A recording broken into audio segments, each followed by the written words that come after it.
A new survey suggests a growing number of Canadians are struggling with the rising cost of food as prices for basics like pasta, bread, and meat continue to soar.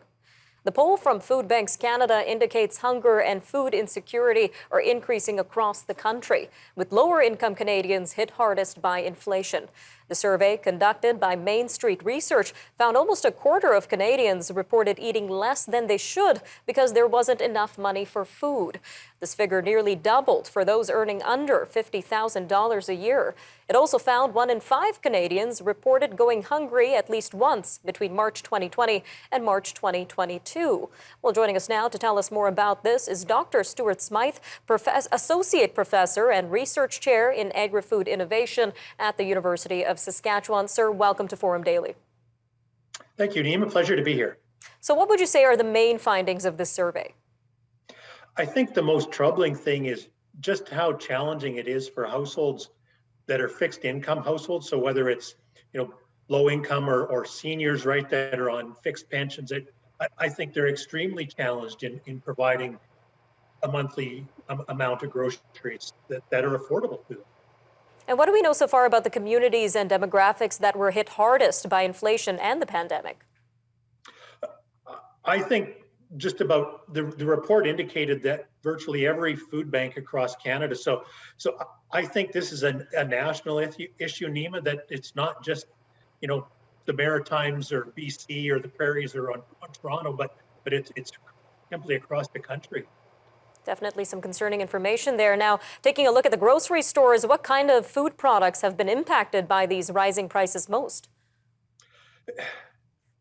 I think it's almost that it's tough to find an aisle in the grocery store where food prices haven't been impacted. We saw dairy prices rise 8.5% in February, and now the Dairy Marketing Board is warning Canadians that, look, we want to increase your milk and dairy product prices again this summer. Bread prices have gone up. Meat prices rose significantly, double digits, throughout the fall of 21 and into this year. So it's just simply everywhere. We just don't seem to be able to get a break. And are we expecting any further price increases at the grocery stores at all?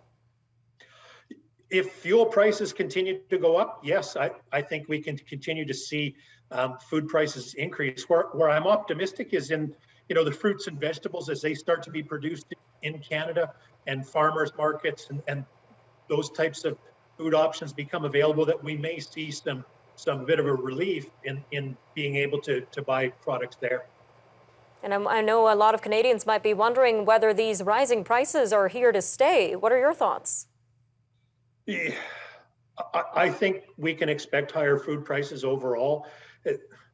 I know it doesn't seem like much of an advantage, but Canada, when we look at the percentage of our income that we spend on groceries, we're one of the lowest countries in the industrial world. So I don't know if that's much comfort to anybody, but it's a small relief. No, I don't think that we're going to see relief. Fuel prices are probably going to stay high for the next foreseeable number of months. Inflation is pretty stubborn where it's at 6 or 7%. So I'm hopeful that we may see some relief in the fall, but certainly not in the next few months. Some tough info to hear. Now, you mentioned food banks a little earlier. So how have food banks across Canada been impacted so far? Certainly, they're seeing an increase in demand, and there's been reports over the last few months where they've been making pleas in the media to get the public to come forth and donate staple goods or simply money, because they're having to compete with you and I to buy what products are available in grocery stores, and obviously their budgets are stretched just like the rest of us are, having to pay those higher prices to try and make sure that their shelves are stocked. All right, Dr. Smyth, a quick 45 seconds left here, but what sort of advice do you have for Canadians that are maybe looking to save some money at the grocery stores? Certainly coupons are a great way, but I suggest avoiding the niche market labels like non-GMO or organic. Those things all have a 30 to 50% price increase, and they're no safer or no more nutritious than all of the brand name items. All right, Dr. Smyth, thank you again for joining us today on Forum Daily. My pleasure.